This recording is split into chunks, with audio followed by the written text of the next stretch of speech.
Hey guys, 7WB Rocks here. I want to thank you for joining me on the Saturday night's Kickout, episode number 5. I've had a lot of fun doing this, and I just thank you for taking time out of a busy day like Saturday, taking time out of your day just to come and listen to me talk about some wrestling. I really love doing this, and it's been a lot of fun. Also, if you missed any of the past Saturday night Kickouts episode and you maybe want to go back and watch them, I do have a playlist now, so just go to my channel, click on playlist, and you'll find all the 4 episodes, and I'll add this one right after. So yeah, it's been a lot of fun, and I really thank you guys for watching this, and I just love talking wrestling, and we have a lot to talk about. I'm going to try to keep it short because I noticed that the last few episodes have been getting longer and longer, and I just think maybe that some views have dropped. If you don't think that, if you think go as long as you want, keep talking about wrestling, then let me know. I'll make it longer or I'll make it shorter if I have to, but before we get into talk about wrestling, I went to Hot Topic today, which I think has the best WWE shirts, and I got this new Wyatt family shirt.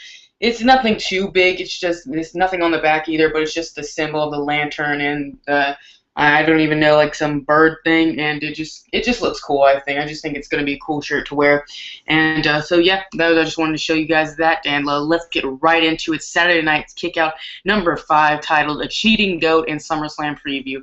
I'll get into the cheating goat part a little later during the show. So let's talk about it. On Monday, they finally announced it. This big announcement. The network is now going with 170 something countries. I think even more than 170, but the network is finally going with 170 countries. It's not just the United States, but they also made it's going to Canada, so they made the big announcement. Kevin Steen, yes, the Ring of Honor legend, Kevin Steen has been signed by the WWE. All I gotta say is love him or hate him, Triple H is doing a fantastic job with the NXT program. You got guys like Kenta, Prince Devitt, and Kevin Steen being signed pretty much not the same month, but pretty close together. And I just think this gives them so many more opportunities for more great matches with guys like Sami Zayn, Adrian Neville, Tyler Breeze. I'm really excited for Kevin Steen to debut. He starts on the 25th of this month, the same day I go back to school, so that'll be interesting. I'll be thinking, while I'm sitting in class bored on my mind, I'll be thinking Kevin Steen's probably tearing it up in NXT. But yeah, I even heard that that cannonball move he does where the guy's sitting in the corner and he just does like a senton thing into him. Dean Ambrose uses that move, and I did read that Dean Ambrose was told to stop using that move so Kevin Steen would have it in his artillery when he comes up to NXT. So very cool news. I'm very excited. If you don't know Kevin Steen, he's a freaking boss. He's kind of big, but he is very agile and stuff. He can do sentons. He can do all these crazy moves that you wouldn't think a guy his size can do. And he's just really great. And his promos, phenomenal. You'll love promos. Actually, in the interview, it said that his promos is a reason why he thinks the WWE kept coming back to him and thinking he did so great at the camp, the NXT camp, or the Performance Center camp. So that's awesome. Great news. Let me know what you guys think about Kevin Steen coming to the WWE. Also, I noticed I have one viewer. Thank you for viewing live. This has been a lot of fun, and I really can't do this without you guys, so thank you very much for that. And moving on, we have Cesaro getting on a big losing streak. On Monday Night Raw, he lost to, who did he lose to? Jack Swagger. It was a rematch from SmackDown, and he tapped out. Then this following SmackDown, he lost to Dean Ambrose. Now, I know him losing to these guys aren't the biggest deals because him losing to Swagger needs to look good going into SummerSlam. Him losing to Dean Ambrose needs to look good and going to SummerSlam. So I'm actually pretty happy that Cesaro is willing to lose to guys on a consistent rate. But I think the future is very bright for him. So I know he's going to come back stronger than ever. But it does suck seeing him be on a losing streak, putting guys over left and right. But I just saw that on the SummerSlam, the kickoff show, a match has finally been announced. At one point, it was supposed to be like a 4-team tag match for the tag team championships, but now it looks like the Usos aren't even on the SummerSlam card, which I think is just really stupid. But we have Cesaro versus RVD for the SummerSlam kickoff show, so that is going to be great. And I just love Cesaro, and I think him and RVD will do a really good job getting ready for SummerSlam. Moving on, we saw John Cena on Raw call out Brock Lesnar. I'll get to the main event later, but John Cena calls out Brock Lesnar. he basically calls him out when earlier on the show Paul Heyman said they were going out to dinner and stuff, but he'd be returning home. Brock Lesnar would be. So John Cena calls out Brock Lesnar, and Brock Lesnar doesn't show up. So I thought my friend, I'll mention him later because he asked a question, but my friend, he was saying that really made Brock look very weak, and I gotta agree on that, and especially the main event. I think didn't really make Brock look weak good either. But just calling him out, and him not even showing up, kind of was stupid. I don't get even the point of that. But it is what it is. So moving on, I'll talk about Cena and Brock later. We have Stephanie McMahon and Brie Bella do an in-ring segment. It wasn't Brie Bella at first, but Stephanie McMahon was talking to Daniel Bryan's therapist. She's actually a wrestler that trained with Lance Storm, I believe. And her storyline name is Megan Miller, and she's a therapist for Daniel Bryan, all story mode. She's trying to help him get back in shape and stuff, and get come off the neck surgery and stuff, getting ready for his return. And this was so stupid. I think Stephanie McMahon said everybody was saying it was just like the Claire Lynch storyline. If you guys don't remember it, in TNA there was a storyline with AJ Styles that Christopher Daniels and Frankie Kazarian both did. They were the heels. AJ Styles, of course, was the face. They said this girl, Claire Lynch, AJ Styles got her pregnant or something. They just tried to make AJ Styles look bad. People were saying it reminded me of that, and I will say it did remind me of that. Both of them are awful actors. I'm sorry, Megan Miller and Claire Lynch. Both of them were terrible actors. But Megan Miller, she admitted that she had been cheating. She'd be cheating with Daniel Bryan on Brie Bella. Daniel Bryan's this horrible guy. Apparently, it was just, I think, a bad idea. This was a storyline I was so hyped for. I was like, this match is gonna be good. They didn't need to add this, I think, at all. I think them doing this was really stupid. I think, if anything, it hurt the storylines. I think a lot of people will agree with me on that. It really did hurt the storylines, but whatever, I guess. But yeah, I didn't like them doing that at all. I just thought it was totally stupid. I even read an interview on 24wrestling.com that these people interviewed Daniel Bryan, and he even called the storyline stupid and just groan worthy. Like, he just thought it was totally pointless. They didn't need to do that. I was so hyped for that, and honestly, that kind of hurt me liking the match. I mean, I'm sure the match is gonna be great, but it hurt me even caring about the storyline now.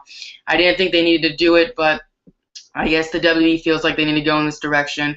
Maybe they just want Daniel Bryan to still be in the loop. Maybe that's why they did it, but I just thought it was totally pointless. But if you have a different opinion, let me know. Maybe you could turn my sides around. But let's move on with Heath Slater again getting a big win over Ziggler. He has got a streak of 2-0 on a Raw now. He's beaten Seth Rollins, and then he beat Dolph Ziggler, both basically on interferences. Dean Ambrose distracted Seth Rollins. The Miz distracted Ziggler. But I am glad they are doing something with Heath Slater. That's really cool. And he is very talented. I think he's a good wrestler, good on the mic, and I think he's a good talent. So I'm glad they are doing something with him. They actually have him in a direction. But yeah, I see I have 2 viewers now, so thank you both for viewing, and that's really cool of you guys. And if you are commenting and I'm not looking at it, so sorry if I'm not answering anything if you do comment on it. But thank you for viewing nonetheless.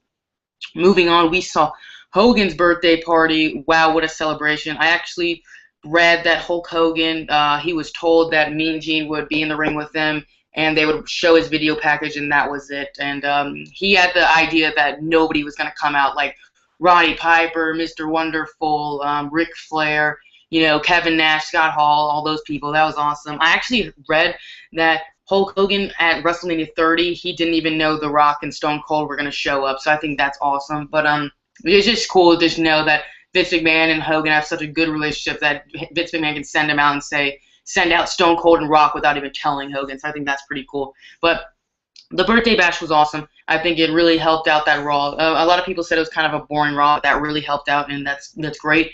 It was kind of like The Rock's birthday party in Miami. But, excuse me. But we saw Kevin Nash and the NWO. Hogan ripped off his shirt and he had an NWO shirt, which really was cool. I think a lot of people marked out because of that. And Kevin Nash started singing happy birthday to him. Everybody started singing, and then Brock Lesnar's music hit, and he was here to crash the party. Now, I'm just going to kind of skip through it. Basically, Cena comes out, and Brock, walks away. He kind of scurries on off with Heyman. One, didn't make Brock look good, and two, I know this sounds bad, but honestly, I kind of wish Brock Lesnar had F5, one of the legends, maybe somebody that could take it, like, I don't know, I guess Roddy Piper could take a hit. Not even F5 him, just, hit him to make it look good.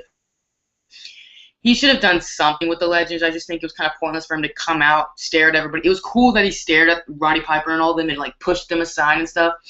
But I think if he had done something, like, really crazy, that would have been awesome. But, what can you do? It was, I guess it was kind of a sucky ending, to be honest, but it was all about Hogan. So I think that's perfectly fine to be about Hogan. And maybe it got people to want to get the network. I don't even know. For $9.99, of course. But, yeah, moving on. Off of Raw, let's go to NXT. I'm not going to talk a lot about it because I know some people don't really care that much about NXT. But Adrian Neville, he had his belt was on the line. The NXT Championship was finally on the line. Tyler Breeze he cashed in his #1 contendership, and he said, let's do it tonight, and it's a really good match. Now, Tyson Kidd interferes, and that leads to him and Breeze fighting. Then they turn on Neville, and they start fighting. They team up, and Sami Zayn comes out. All in all, even though it was a disqualification, that kind of sucks. The match, if you like NXT and you missed it, yeah, definitely go watch it. It was very good. I didn't even think Tyler Breeze was going to win the championship, and he didn't, but it's cool to see Kidd, Sami Zayn all back in the main event status. I really do like Tyson Kidd, and I think he's a good talent. I love Breeze, I love Neville, I love Zayn. It's awesome, all good talent, so I think the future is very bright. But I'm glad Tyson Kidd, even though he was on the WWE, he was a tag team champion nonetheless. I think it's cool he comes back to NXT, really helps out people. I hope he is helping out, you guys that are just trying to find better techniques and stuff. I really hope he is, and he's great talent. So moving on, we have the WWE 2K15 roster. I know a lot of people were actually pretty mad that like the roster was finally revealed. Any of you that like video games, I'll talk about this real quick because I know maybe some of you don't really care. But the roster was announced. Only like half of it apparently was announced. I know like Tyson Kidd, Justin Gabriel, the Usos were announced. Some people, a lot of people didn't expect, like, Tyson Kidd, Justin Gabriel, and them. And then others were, definitely, like The Rock, Triple H, Stone Cold, Hogan, Sting. Everybody was looking for that. But it's cool to see new guys like Cesaro, Roman Reigns, all the Shield, basically. I know they were in the last game, but, they're solo guys. So I think that'll be cool to see. I'm excited for the Usos to be in the game. I'm very excited for the game, and I think, and I know a lot of people wanted this. I actually read that Renee Young did announce there will be a career mode, and you will start off in NXT. So I'm definitely expecting maybe later today, like Sami Zayn, Adrian Neville, Tyler Breeze to be announced. And I think that is exactly what they need to do.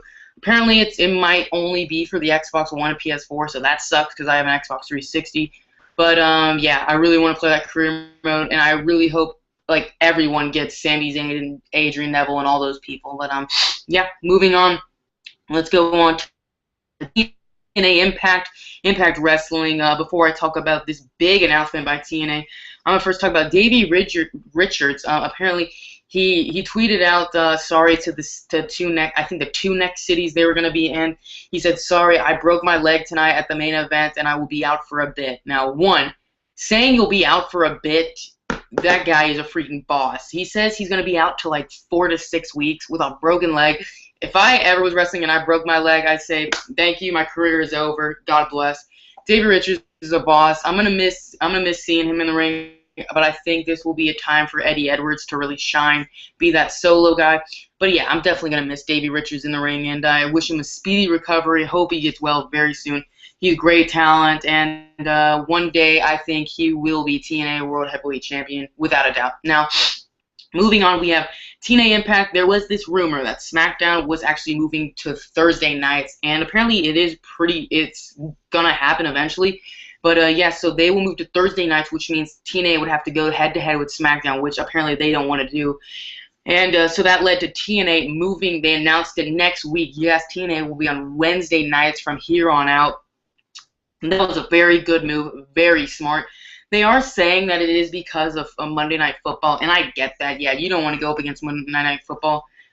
I kind of do think it was because SmackDown moved to Thursday because first they got football. I think they can take football. Maybe not. They'll drop a lot in the ratings, but the past few years, TNA's been on Thursdays, and they've dealt with Monday night. Or I keep saying Monday Night Football. I'm sorry.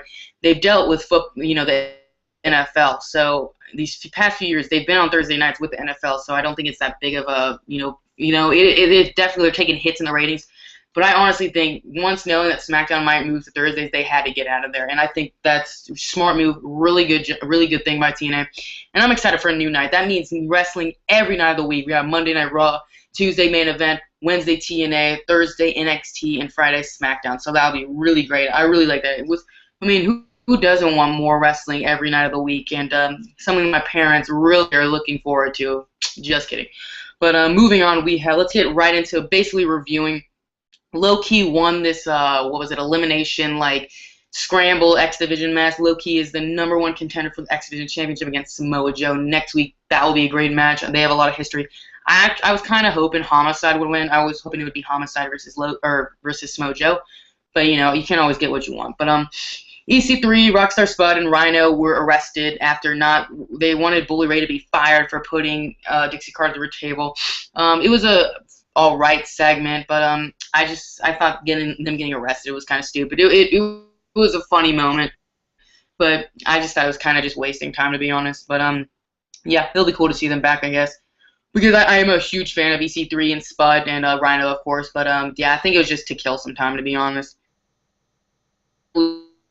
We saw him win this promo with Sonata where he was slapping him and stuff, and he was in this barn with him, and he was basically saying I'm gonna make a man out of you, blah blah blah, and it looked like he was beating the crap out of him. Apparently they might go in a way where I've been reading that some people think they should go in a way where James Storm is an abusive alcoholic. And of course he can play that character. He has been playing that character, not the alcoholic character. I wish Storm would be in the title picture, to be honest, but I do like that he is taking under his wing, so that's cool. And, yeah, so Storm, that's his segment, and he's still leading Sonata, so if you miss TNA, you know that. We have Abyss and Bram. They are fighting over Janice. I really don't like this storyline because I just think it's stupid. It's already been done, them fighting over Janice. Abyss is, I forget who, maybe RVD or something. But I just think it's a boring storyline. I can't stand Bram, and I feel really bad for Magnus that he even has to be in this storyline. He went from being TNA World Heavyweight Championship to basically not even being anywhere near this main event status. But I just think the whole fighting over the weapon is kind of stupid. But it will be a crazy match. I mean, Stairway to Janice. That's basically it's a ladder match, or anything goes. And Janice is. If you don't know what Janice is, that's that 2x4 with all the nails in it. It hangs up from the top of the ring, and they climb it. And I think the rules are if you grab it, if you use it on your opponent, I think once you grab it, whoever uses it and then gets the pin wins. I think that's it. I forget, but yeah, moving on. It was kind of sad because Gunner versus Gunner, who's with Samuel Shaw. I'm not even really going to talk about the match. I'm just talking about the New York City crowd. Gunner's versus Anderson. No one really cared, and the New York crowd even started chanting Adam Rose's theme song, the da da da da da da da, yeah, that song, and they even chanted ole ole ole ole with and I just thought, wow, they must be bored out of their mind. I even heard Cena chant. A lot of people were pissed off about that, and I have 3 viewers now. I'm a boss, not really, but thank you for watching. But yeah, I just thought, wow, this sucks. I feel bad for guys. I feel bad for the wrestlers like Gunner and Anderson that are, fighting each other, putting their bodies on the line. Not the craziest match, but they're still, fighting each other. An injury can happen anytime, and they're chanting WWE stuff. So I think that was crazy. But yeah, moving on. I remember Ring of Honor chants broke out during the early days of New York City crowd. So I guess we can all get over it. But moving on, Hardys versus Team 3D was the main event. What a main event it was. I really enjoyed this match. I'll talk about it later, but it was a dang good match. I really enjoyed it, and it's one of those things where they can wrestle anytime. 12 years they've been doing this match, and it still gets better and better every time. They can go out there, blow away the crowd, And I believe Hardy's versus the Wolves versus Team 3D is soon to come. Of course, the Wolves are in it because, these are pre-taped, so Davey Richards hasn't broken his leg yet. But, yeah. Also, my friend WWTNA 1152, check out his channel. He let me know about that Ponky the White Kid. That's his other channel. Dang it. He let WWTNA 1152. Go check out his channel. He let me know to talk about the Davey Richards injury update. So I thank him for that. He has another vlog channel where he posts some really funny stuff. Ponky the White Kid, Ponke, I believe. And yeah, go check out both his channels. Really funny guy. And yeah, the match was fantastic. I really enjoyed it. And I will say there was a small botch, I believe. So Devon takes a twist of fate from Matt and then a swanton from Jeff. And he kicks out because I think Bully Ray was supposed to come in and break up the tag, but I think he couldn't make it. So he grabbed Jeff, and I think Matt, told Devon to kick out, and that's what happened. So it was kind of weird because right after that, Devon and Bully hit the 3D finisher. And then they got the pin right there. And it was like, how can Devon kick out from a twist of fate and a swanton, but then the Hardys can't kick out of a 3D? It was just a little tiny botch. But the announcers really did a good job because they said they really emphasized the power of the 3D finish. They were saying, it only takes one, you're done. So that was a really good job by Mike Tenay and Taz. I think that was very good props from them. I lost a viewer, dang it, but it's okay. Thank you for watching nonetheless. And yeah, if you missed it, please go back and watch it. Moving on, I'm going to talk about SummerSlam a little more. Very excited for it. I know Rollins versus Ambrose, Jericho versus Bray. I do think Bray is going over. Go back and watch my predictions video if you did miss it. John Cena versus Brock. Trevor Chase, my buddy, he go check out his channel. That's Trevor Chase. He wanted me to talk about Brock versus Cena. I love Cena, or I don't love Cena, but I don't mind the guy. I don't hate him. I don't love him, but I have nothing against him.